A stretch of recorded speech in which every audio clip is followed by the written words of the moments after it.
আসসালামু আলাইকুম রাহমাতুল্লাহ। এটা হচ্ছে ব্যারাকোলা পূর্বপাড়া কবরস্থান ও ঈদগাহ মাঠ। ব্যারাকোলা কবরস্থান আমরা সকলে মিলে পরিষ্কার করতেছি। কেননা কবরস্থান পরিষ্কার রাখা প্রত্যেকটা মুসলমানের জন্য উচিত।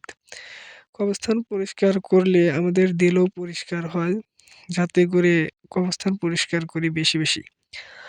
আর যত পরিষ্কার যেহেতু ঈমানের অঙ্গ তাই সকলে আমরা সবসময় পরিষ্কার থাকার চেষ্টা করব এবং সবকিছু পরিষ্কার রাখার চেষ্টা করব।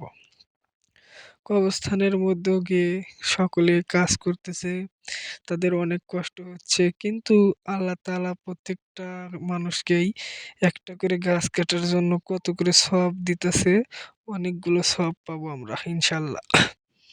কবরস্থান সাফ করতেছি তাই সকলকে বলতেছি, আসলে কবরস্থান সাফ করা সকলের ভাগ্যে হয় না। কেননা কার মরণ কখন আসে সেটা কেউ বলতে পারে না।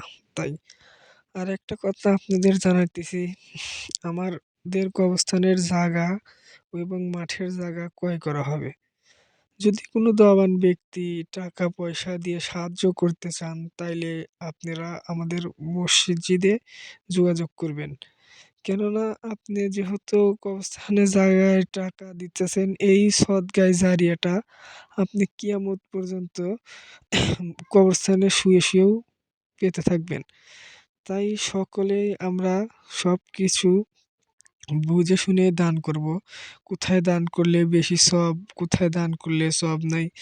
জীবনে কত টাকা কতভাবে নষ্ট করেন। কিন্তু আমরা কোনো সময় দান করি না। দান করতে গেলেই আমাদের সমস্যা। যখন আমরা দান করব তখন মন থেকে নিয়ত করে দান করব। যদি ৳৫ দান করি ইনশাআল্লাহ আল্লাহ আমাদের সেই ৳৫ পালতে, পালতে উহুদ পাহাড়ের সমান আমাদের সওয়াব বানিয়ে দিবেন। যাতে করে বান্দা অতি সহজে জান্নাতে যেতে পারে। আর আল্লাহ তাআলা আমাদের জন্য সহায় হোক।